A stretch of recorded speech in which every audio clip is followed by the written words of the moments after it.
actual. The setting is titled Revolution. It's set in Paris in 1789. Heroes in this historical fantasy setting play revolutionaries working to bring down the cruel monarchy of Louis XVI. Characters will be playing members of the revolutionary groups that are trying to do so. This is before the revolution has actually broken out. The Bastille has not been stormed yet. The king is still in power. But as you'll see, there's all kinds of machinations and adventures to be had.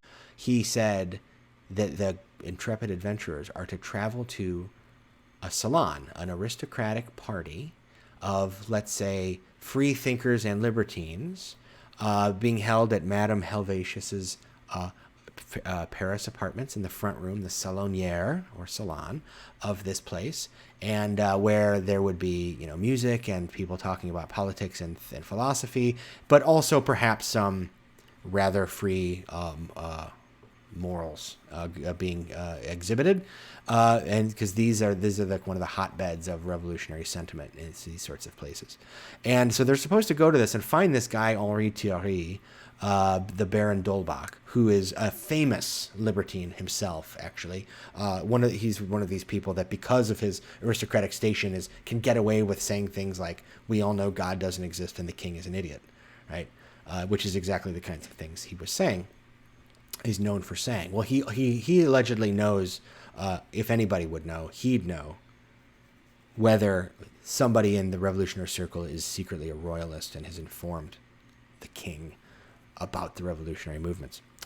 So the heroes are tasked with going to a fancy party and finding out, right?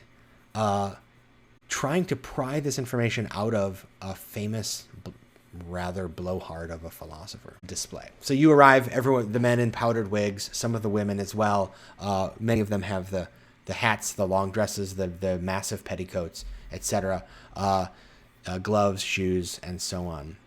And yes, all of the men in the short culotte style pants that only the wealthy can afford, which is why the impoverished, like poor Pierre here, are sometimes referred to as the sans culotte, those who can't afford fancy pants, are the poor. I understand now. So tell me, how is it that each of your characters arrive looking, behaving at this event? That these salons are unusual places because they are, on the one hand, really aristocratic things, right? These are the wealthy, these are the well-to-do, these are the people that have titles very often associated with their names, or some sort of, if they're not officially landed gentry, they are well-to-do. However, they're also, in a lot of ways, the number one hotbed supporters of some of the revolutionary principles. So, like, that the Marquis de Condorcet, for example, his wife is one of the other major hostesses of these events, and the Marquis is one of the premier advocates for revolutionary change, arguing for equality of men, women, people of color, and across the board. And so as you know, Olympe de Gouges is another one of these people that was kind of well-to-do, that moves around. She's a playwright and activist, feminist activist. She would have been at events like this. And these are the people that were the voice of the revolution. They weren't fighting, but they were writing. So there actually is an army of servants at these events, and they're invisible. Perfect. Right? Perfect. In fact, the easiest way to move through these would be to dress as a servant, because most of the aristocracy and those who wanted to be close to them have trained themselves not to see these servants, right? And, in fact, there's even that's actually the benefit. Yeah, I know.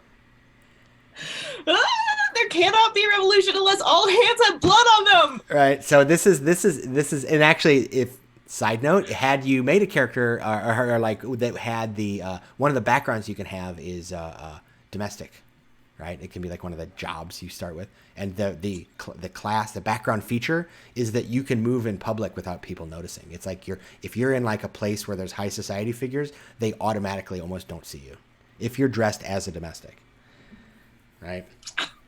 The drawback, though, is if they do see you dressed as a domestic, then it's really hard for them to take anything you say or do seriously. It's a good thing that she has no problem shooting people. Anyway, so they're class traitors. Yeah, that's the gist of it. Yeah, Got they've it. Yeah. Cool. Cool. Cool. Cool. Cool. Cool. yes, they are. There's two kinds. There's them, and then there's the noblesse de robe, which are the ones that are born lowborn but get into a bureaucratic position where they're like clerks, and then that also buys them cachet to come to parties like this. So a few of the people are that sort of person too. But there's also foreign dignitaries. So you find a soldier that's speaking to a foreigner, right? Now the foreigner happens to be able to speak. If it isn't clear, we're all of this is happening in French because this is in Paris, 1789.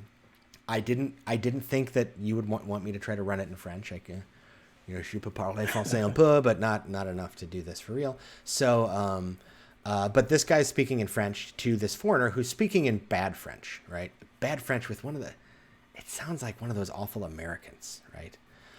And they're talking about politics actually. So the guy is the general, or the kind of colonel probably by his markings, is asking the person actually to tell him about the American Revolution that had just completed a decade before, and or less actually. It really had ended, 6 or 7 years ago.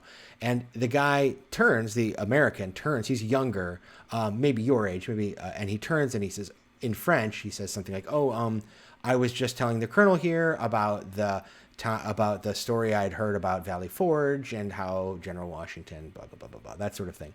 And says, "Oh, let me introduce myself. My name is Thomas Paine. I'm an American visiting to learn, that sort of thing." So he introduces himself as a kind of American writer and man of letters. And so you're able to talk to the American a little bit about the American Revolutionary battles, and this French colonel is chiming in a little bit about the ways in which he's been,